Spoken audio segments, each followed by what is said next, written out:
Shalom, selamat pagi. Kita berjumpa kembali di dalam kebenaran firman Tuhan. Mari kita berdoa sebelum kita mendengarkan firman Tuhan.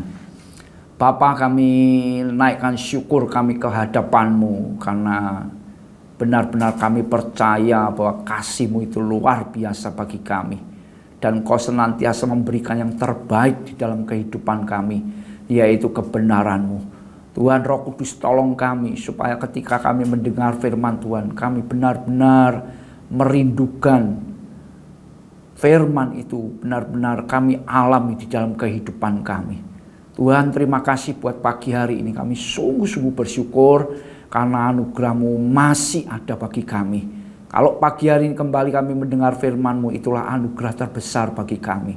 Sekali lagi Roh Kudus, tolong kami supaya ketika kami mendengar firman Tuhan, kami benar-benar menangkap akan kebenaran dan isi hati Tuhan. Terima kasih Bapa, di dalam nama Tuhan Yesus. Amin. Tuhan memberkati kita semua pagi hari ini. Saudaraku, tema di tahun ini di gereja kita adalah waspada dan berjaga-jaga. Ketika saya mendengar akan ini, saya merenungkan, Tuhan, kalau Engkau berbicara di tahun ini kepada kami, gereja-Mu, supaya kami waspada dan berjaga-jaga, saya sangat percaya sepenuhnya bahwa memang ada masa di mana saudara dan saya mulai benar-benar mendengar suara Tuhan lebih serius lagi, saudaraku ya. Pagi hari ini saya akan bagikan sesuatu yang akan menjadi was-was atau waspada bagi kita dan berjaga-jaga di tahun 2024 ini ya. Saya akan bacakan satu tulisan atau kebenaran yang terdapat di Ulangan pasal 6, saudaraku ya. Ayatnya 6 sampai dengan 9 ya. Saya akan bacakan, demikian bunyi firman Tuhan. Apa yang kuperintahkan kepadamu pada hari ini haruslah engkau perhatikan. Ya, ini jelas sekali Tuhan berbicara melalui Musa kepada bangsa Israel pada waktu itu ya.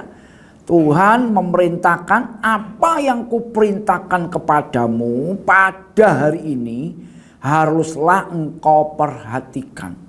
Saudaraku, kita benar-benar hari-hari ini serius membangun hidup manusia rohani kita masing-masing dengan mendengar firman Tuhan. Bukan sekedar mendengar, tapi ini benar-benar mendengar dengan serius. Mendengar, memperhatikan, merindukan, dan melakukan kebenaran itu, saudaraku ya. Kemudian ayat 7 dikatakan ini, haruslah engkau mengajarkannya berulang-ulang. Jadi ini kalau zaman kita sekarang, saudara membaca Alkitab, kalau sudah selesai sekali itu tidak cukup. Harus berulang-ulang, saudaraku. Ya. Ini serius. Ini masa-masa di mana saudara harus lebih serius sama Tuhan. Ya, kemudian dikatakan ini, kepada anak-anakmu, dan membicarakannya apabila engkau duduk di rumahmu, apabila engkau sedang dalam perjalanan, apabila engkau berbaring, dan apabila engkau bangun. Haruslah juga engkau mengikatkannya sebagai tanda pada tanganmu, dan haruslah itu menjadi lambang di dahimu. Dan haruslah engkau menuliskannya pada tiang pintu rumahmu dan pada pintu gerbangmu. Jadi ini benar-benar Tuhan memberi perintah yang serius. Karena dikatakan haruslah. Saya waktu merenungkan ini cuma satu saja yang Tuhan ajarkan, saudara, kepada saya ya secara pribadi. Kalau Tuhan perintahkan kemudian ditekankan dengan kata haruslah. Itu artinya ini sangat penting. Itu yang pertama. Yang kedua, saudara dan saya akan ingat terus apa yang Tuhan ajarkan di dalam kehidupan kita, saudara.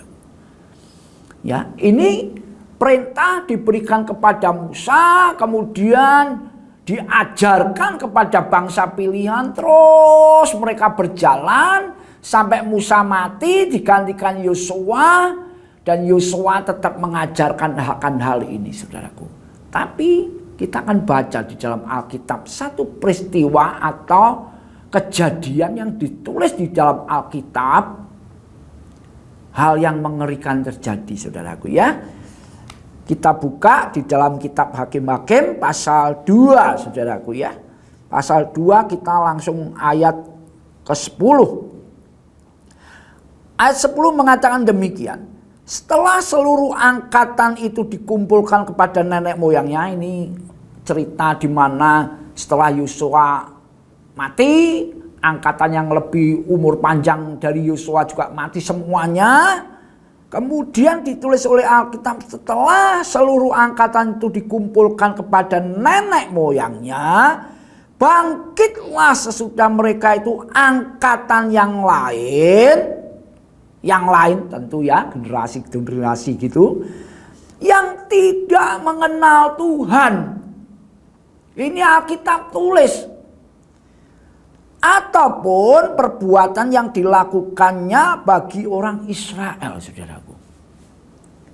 Ini benar-benar satu kejadian yang menurut saya sangat mengerikan, karena kalau kita membaca kitab Hakim-Hakim ini, waduh, saudara, bangsa pilihan Tuhan yang punya hukum yang diperintahkan kepada Musa, kemudian Musa meneruskan kepada bangsanya.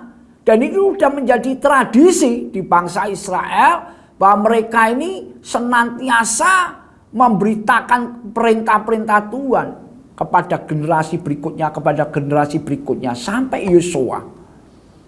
Yosua dan seangkatan Yosua bahkan yang lebih tua, kemudian mereka semua tidak ada, muncullah satu generasi lain yang tidak mengenal Tuhan. Ini waktu saya merenungkan, mestinya tidak mungkin terjadi, saudara.